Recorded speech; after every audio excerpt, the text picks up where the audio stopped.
Republik Maluku Selatan (RMS). Republik di Kepulauan Maluku yang memisahkan diri dari negara Indonesia Timur (NIT) dan diproklamasikan merdeka tanggal 25 April tahun 1950. Saat itu Indonesia masih berupa RIS.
Latar belakang: Soumukil merasa tidak puas dengan terjadinya proses kembali RIS menjadi negara kesatuan setelah KMB.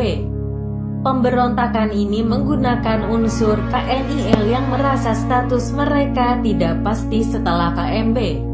Soumukil sebenarnya sudah terlibat dalam pemberontakan Andi Aziz di Makassar.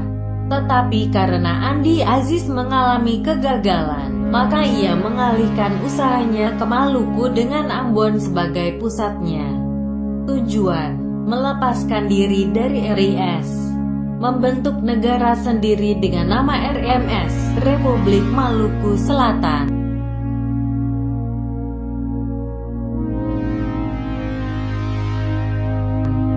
Pemberantasan: Jalur Damai tanggal 27 April tahun 1950. Mengirim Jele Imena, Putu Hena, Pelau Pesi, dan Rehata untuk berunding. Namun, usaha ini mengalami kegagalan.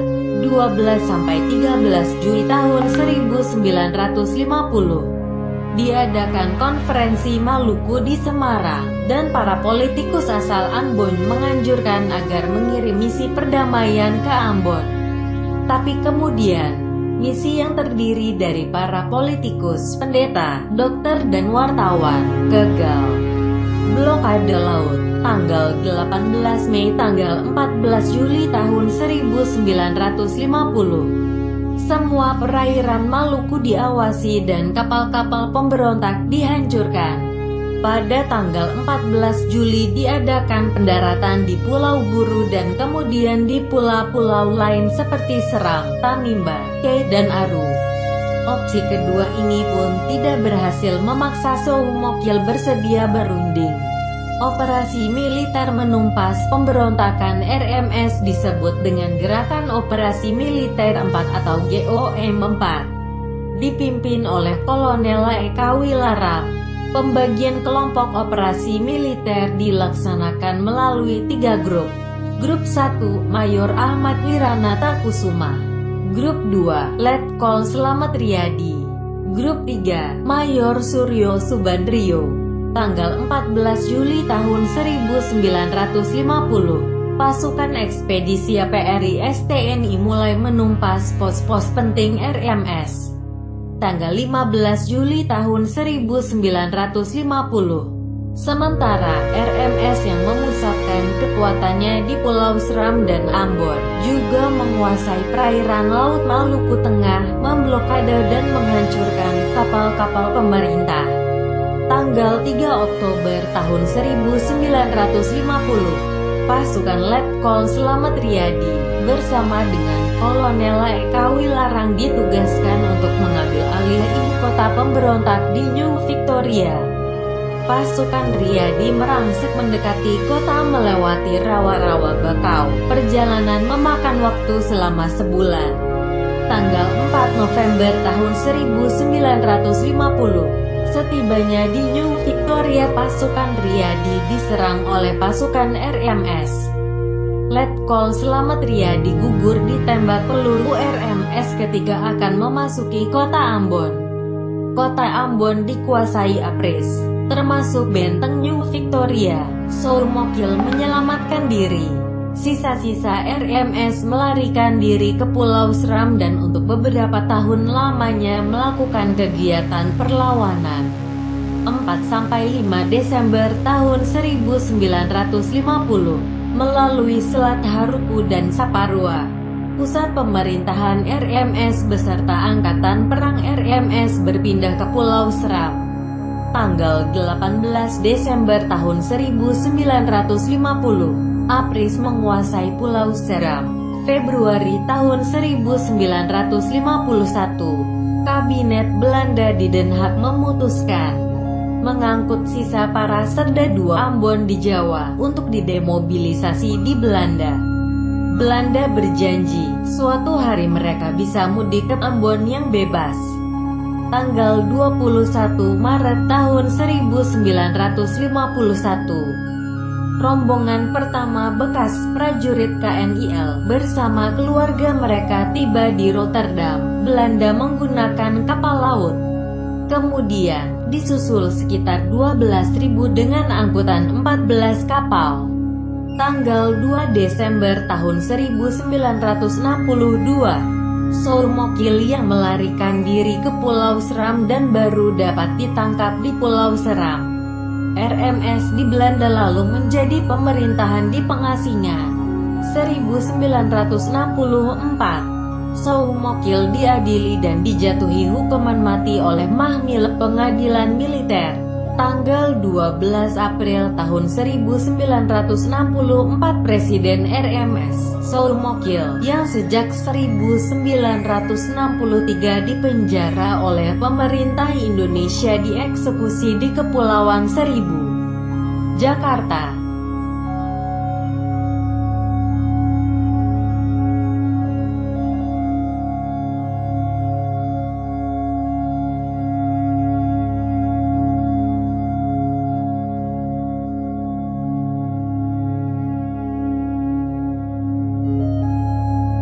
Perkembangan RMS, pemerintah dalam pengasingan. Setelah tahun 1952, beberapa pemimpin di RMS yang tadinya tertangkap di Pulau Seram. Sementara itu, sebagian pimpinan RMS lain melarikan diri ke negara Belanda. Setelah itu, RMS kemudian mendirikan sebuah pemerintahan di Belanda dengan pemerintahan di pengasingan. Gelombang pengungsian RMS dimulai pada 1950 dan berjumlah sekitar 12.000 jiwa. Pengungsian ini didukung penuh oleh Belanda. RMS mulai membentuk pemerintahan pengasingan di Belanda pada 1966 dengan presidennya Profesor Johan Manusama yang memerintah 1966 hingga 1993. Teror RMS di Belanda. 1970, serangan di rumah Duta Besar Indonesia di Wassenaar. Seorang polisi Belanda ditembak dan tewas. 1975, pembajakan kereta di Depun yang dibarengi oleh penyanderaan sekolah dasar di Bovensville D. 1977, pembajakan kereta api di Worcester dan serangan di konsulat Indonesia di Amsterdam. 1978, Balai Provinsi di Assen diduduki anggota RMS dan menyandera 70 warga sipil. Serangan-serangan ini berhasil digagalkan oleh marinir di Zone de Resistance Eenheid BBN. teror RMS di Indonesia, tanggal 29 Juni tahun 2007. Penari Cakalele mengibarkan bendera RMS di hadapan Presiden Susilo Bambang Yudhoyono dalam acara Hari Keluarga di Ambon, Oktober tahun 2010.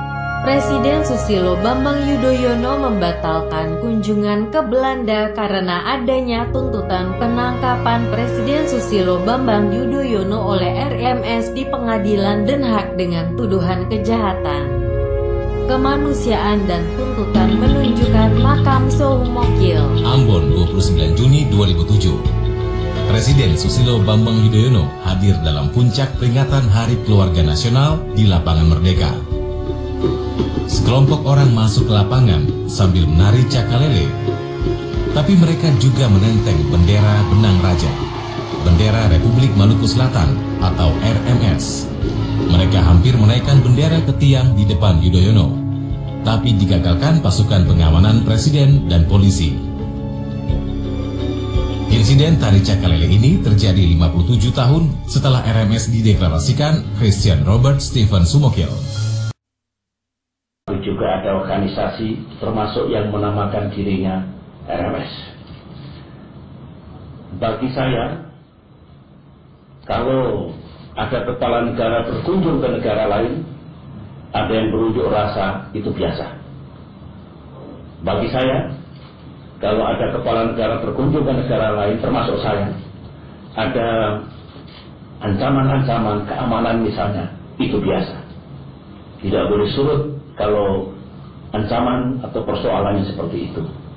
Tetapi yang tidak bisa saya terima adalah ketika Presiden Republik Indonesia berkunjung ke Den Haag, ke Belanda, atas undangan Ratu Belanda dan juga Perdana Menteri Belanda. Nah, pada saat itulah, pada saat kunjungan digelar sebuah pengadilan yang antara lain untuk memutus tuntutan ditangkapnya Presiden Republik Indonesia.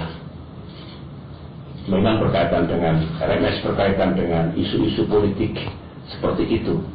Tetapi kalau tetap saya lakukan kunjungan ke negeri Belanda, justru akan menimbulkan salah persepsi, salah pengertian, dan situasi psikologis yang tidak baik. Saya tidak ingin justru hubungan baik dengan negara manapun, termasuk negara Belanda yang dalam perkembangannya justru makin meningkat, kerjasamanya diganggu dengan situasi psikologi seperti ini. Bagi Indonesia, bagi saya, kalau sampai seperti itu digelar pengadilan pada saat saya berkunjung ke sana, itu menyangkut harga diri kita sebagai bangsa, menyangkut kehormatan kita sebagai bangsa. Oleh karena itu saya memutuskan untuk menunda kunjungan ini, dan saya akan mengirim surat kepada Perdana Menteri